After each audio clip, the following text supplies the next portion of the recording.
Fala meus amigos e amigas palmeirenses, estamos aqui novamente para trazer mais um vídeo no canal com as últimas informações dessa liderança do Campeonato Brasileiro, que agora é do Palmeiras. Venceu o Fortaleza pelo placar de 2-1 lá no Ceará e agora está na ponta da tabela. Deixa seu comentário, se inscreva no canal e deixa seu like também.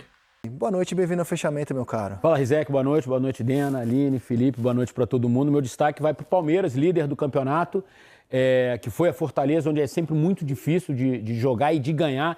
Fortaleza não perdia em casa, jogando pelo Campeonato Brasileiro desde novembro de 2023. O campeonato passado, por exemplo, ninguém derrotou o Fortaleza no Castelão.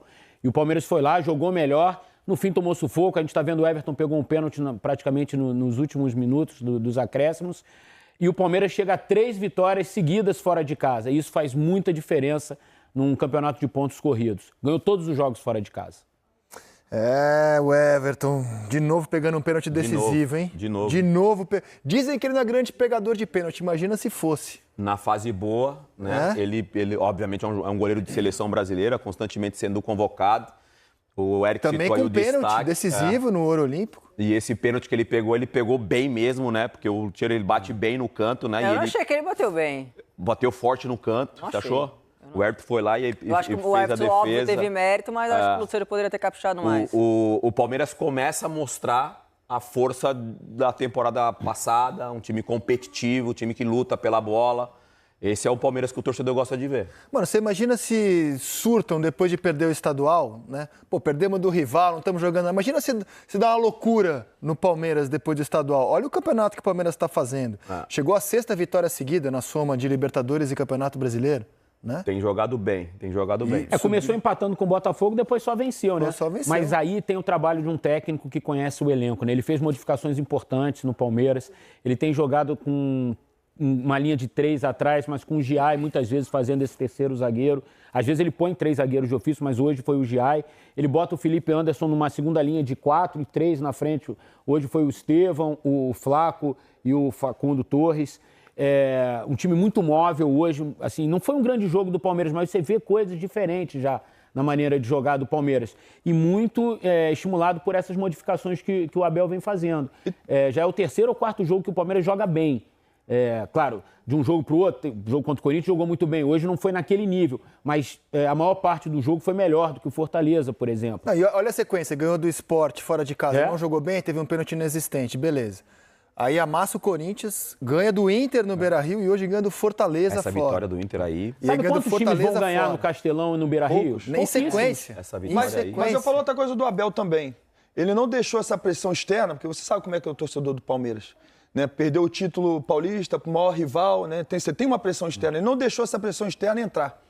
Né? Ele dá uma entrevista e ele fala assim, olha, eu vou ver com outros olhos. Nós perdemos o jogo ou nós chegamos na final? Então eu entendo que nós há tanto tempo estamos chegando na final, mérito para o adversário, mas nem tudo é de jogar fora, chegamos à final, esse é o meu olhar e agora a gente vai trabalhar para ganhar os títulos que nós temos pela frente. Então assim, ele chama a responsabilidade para si, não deixa essa pressão externa entrar para o grupo, entrar dentro do vestiário e está colhendo frutos agora, um treinador muito mérito, sábio. E você vê que ele está encorpando o time, Dena. Por exemplo, hoje não tinha o Veiga, o Paulinho ele nem levou para o jogo em Fortaleza.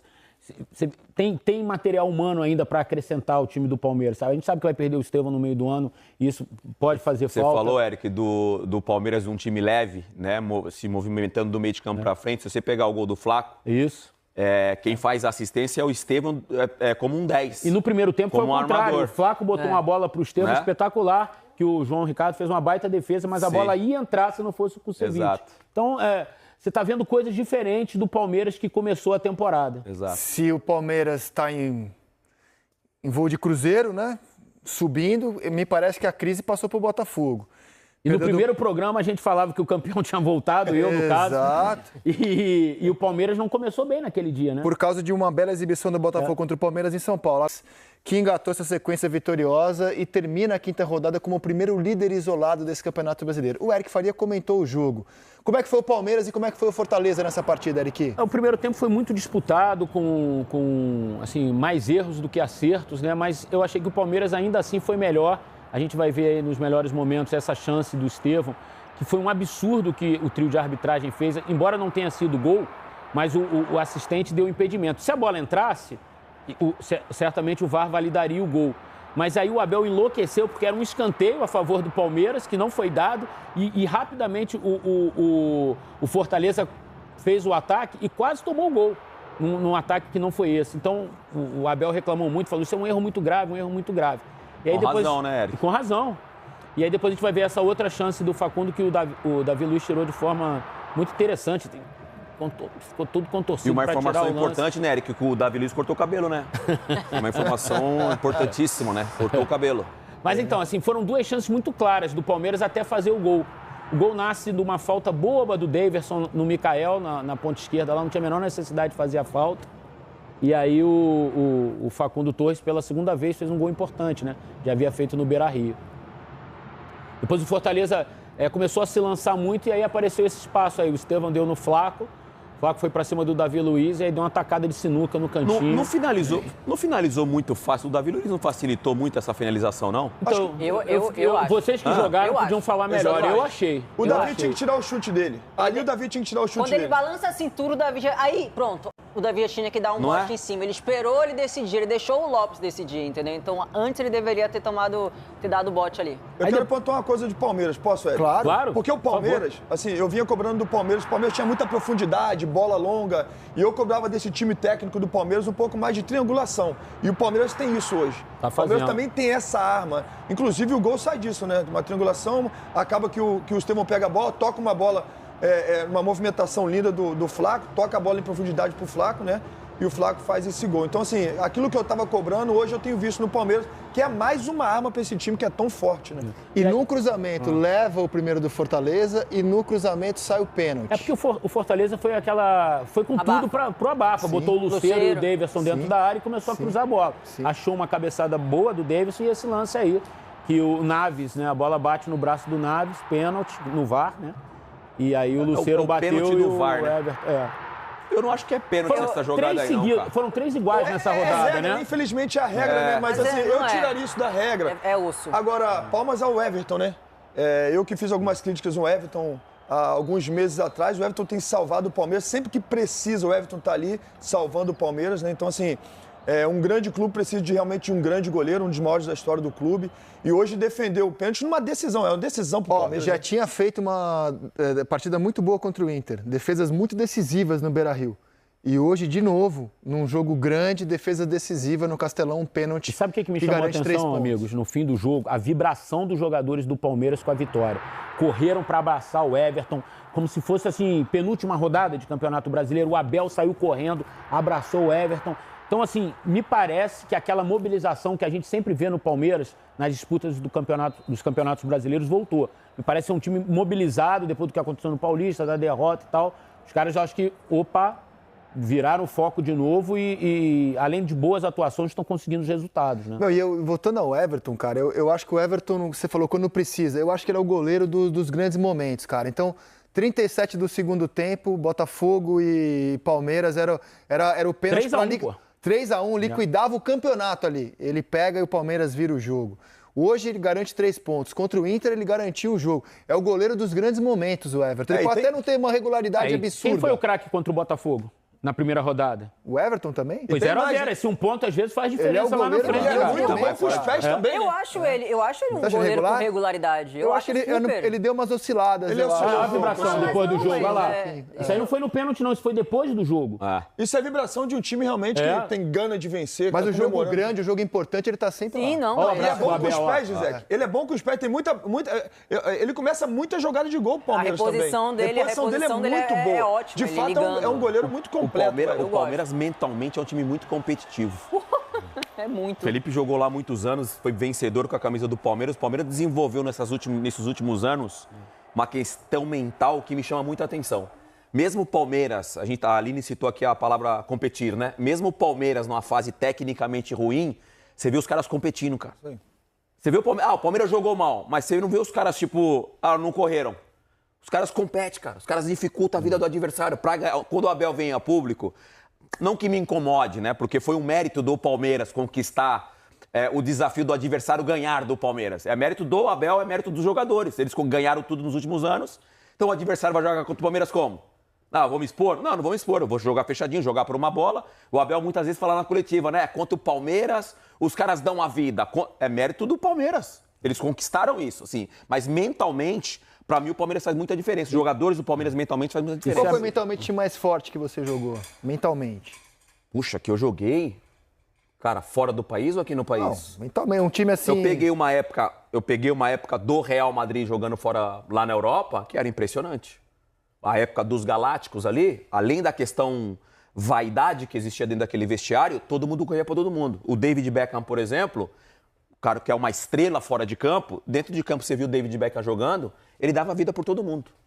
Então, o time assim, mais difícil, mais competitivo mentalmente que eu joguei no futebol europeu, essa fase foi do Real Madrid. Você ganhou lá, Denilson? Deles? Nunca ganhei. Do Bernabéu? Alô, produção. Eu jogava no Racing de Santander e nós ganhamos os Galácticos lá, gol do Pitbull. Então, você tá tirando uma onda minha aí. Faz a gentileza de não colocar um carrinho, não colocar também o gol do Pitbull. Lá no Bernabéu, muito obrigado. Muito bom, aplausos. Foi bem. Ganhamos os Galácticos. Na moral. Você ganhou deles? Na moral, não foi bem agora. Aí ele tava guardando ela. Ele tava guardando. Você ganhou deles? Deu certo, que a gente combinou ali, deu certo. Tava no bolso do paletó essa, ó. Vamos ouvir o Abel depois da vitória de hoje. O Abel não comentou o gol do Felipe, não. Ele falou da pressão em cima do treinador aqui no Brasil. Se deixasse a barba crescer, vocês viam como ela está toda branca. E quando cheguei aqui não era assim. Aqui igual.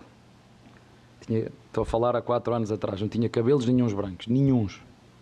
Agora estou cheio de cabelos brancos. E corto curtinho que é para vocês não os verem. Os campeões, desconforto. Não há outra forma. Desconforto no treinador. Desconforto nos jogadores. Trocar jogadores que nos dói no coração porque muito nos ajudaram. E depois, é como disse, é uma exigência diária, um compromisso diário. É quando eu não ganho, já sei que todos vocês me vão criticar como se eu fosse um treinador qualquer. E eu manter o meu foco, treino, repetição, consistência. E do outro lado está um treinador igual. Quanto custa mandar num clube 8 treinadores embora? Quanto custa isso? E ir buscar mais... Quanto custa? Eu pago para despedir e pago para entrar. Ou seja, quando entra um jogador estou a pagar a 2. Quanto isso custa? Quanto é que isto sai do clube em termos financeiros? Há equipas que não querem esperar, querem resultados para ontem. Como? Só vai ganhar um. Se cada equipa do futebol profissional tiver... todas tiverem um Ancelotti, ou o Guardiola, ou o Mourinho, ou o Luís Henrique, um vai ganhar e 4 vão descer. Podem ter a certeza absoluta disso. E o contexto da entrevista é porque ele estava enfrentando o segundo treinador mais longevo, só atrás dele, né, em longevidade aqui no Brasil, que é o Vojvoda no Fortaleza, que está também muito pressionado pelos resultados abaixo, né? A enquete que a gente colocou no ar é essa: quem mais mereceu ser demitido durante o Campeonato Brasileiro? Quinteiros, Mano Menezes, Pedro Caixinha ou Ramon Dias? Quinteiros está na dianteira com 45% dos votos.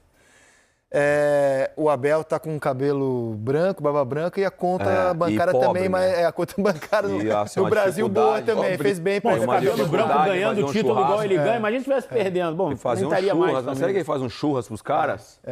Olha lá, ó. Bom. E vamos trazer mais informações aqui com dados do SofaScore sobre essa partida do Palmeiras. Segundo o Sofa, o principal jogador da partida que teve a melhor nota e foi destaque foi o Giai, que realmente fez uma boa partida. Deixa no comentário aí se vocês concordam com essa opinião aí do SofaScore. Já na questão ofensiva do Palmeiras, o Palmeiras finalizou 6 vezes durante a partida. 4 delas foram no gol. Já o Fortaleza finalizou 13 vezes, principalmente nesse final da partida, onde eles tiveram mais volume devido a estarem atrás do placar. Mas o Palmeiras tem aqui, se vocês verem aqui nesse mapa, 4 dessas finalizações do Palmeiras foram dentro da área, e chances criadas claras, algumas claras, né, que o goleiro defendeu, e 2 foram de fora da área. Além disso, o Palmeiras agora é líder do Campeonato Brasileiro. Está na liderança com 13 pontos, 2 pontos à frente do Flamengo e 3 pontos à frente do Fluminense. Na próxima rodada, o Palmeiras enfrenta o Bahia no Allianz Parque. Mas antes disso, vai enfrentar o Bolívar, lá na altitude de La Paz, na quinta-feira. Enfim, essas são as informações aí da partida e o próximo jogo do Palmeiras. Se inscreva no canal, deixa seu like, seu comentário também e até o próximo vídeo. Valeu!